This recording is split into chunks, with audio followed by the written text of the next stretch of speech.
This is AI.R.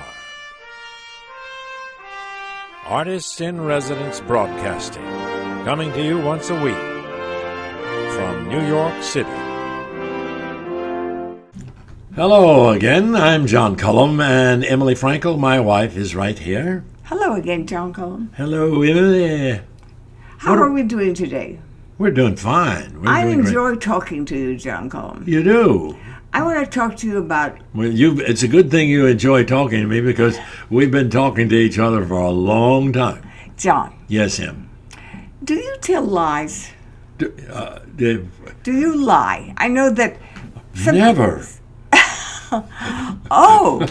You know I don't you? Want me to do a How many times have you caught me in lies? I'm not going to get into that. I was thinking about Brian Williams, the lies that Bill O'Reilly, is it Bill O'Reilly or Bill Riley? Whatever. The guys have been caught in exaggerations. Yes. And somehow when you're talking and making a point when you're on TV, it's easy to lose anyway.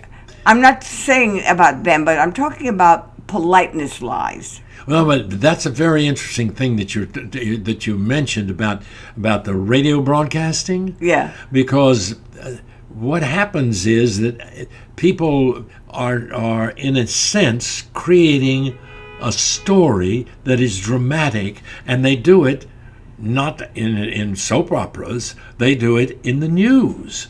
So what becomes like a theatrical embellishment gradually moves over into the areas of lies. They end up telling lies. Well, I don't even know that it's lies. It's just not the whole truth, nothing but the truth, so help me God. And so I wondered about politeness lies, because if I didn't have the ability to mold... This is called molding the truth. Shaping the truth. Shaping a little bit. A lot of people's feelings would be hurt. That's right. Or they wouldn't including mine. I know you're constantly figuring out ways to make me feel better. And I don't accuse you of lying, but you're getting very close to it sometimes. I say things to keep you perking, and you're working very hard. And sometimes if I say, hey, that's good, whether it's good or not. Yes. Medium good. If I said that's sort of good, well, you would get discouraged. So well, that's a very interesting point, because if you consider it, people who use those kind of lies, white lies they call them, or... I call them politeness lies.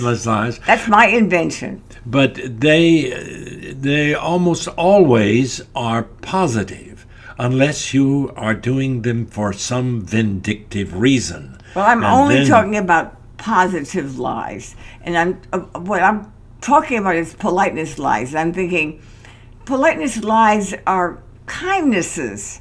And tell me I should get rid of the habit, I will, but I wouldn't want to get rid of that habit.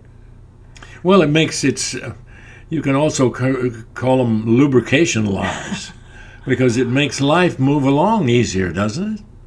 And it keeps you feeling better, and it keeps the people that you're dealing with. Lies. That's John calls it luby lies. I call it politeness lies. Take your choice. I prefer mine. Well, mine's kind of oily. Yeah. Oh, you're so beautiful. Oh. And you're in a good mood today. Yes, I am. Okay. So. And that's no lie. When you go backstage after a show. Oh, dear. Now, that is a time of major politeness lies, because you absolutely cannot go backstage after a show and really relax and simply say off the top of your head, oh, that was wonderful. Gosh, I've never seen you do anything better. You can't do that. What do? You find a way to mention something, not the costume, not the set. When you say your costumes are wonderful, the poor person knows he's bombed. So you don't say your makeup is great, or, oh, you look wonderful, you look like you lost 20 pounds. There's a bunch of those kind of, almost they become standard, like, boy, now that was a show. You really were. That was So be some careful. that was some acting. So- I really admire the way you did that song. Okay. Or you pick some So element. the fact is, one needs in one's repertoire, in how to get along in the world, the ability to easily find a way to tell the truth in a general way and a generous way about the person's accomplishments without negating. Well, it's a very interesting point, and but you know, Is this a good blog we're doing? I think so. Well, then that's your politeness lie for the day. Okay. Ladies and gentlemen, John Cullum and Emily Frankel are now signing off. This is AI.R. See you next week.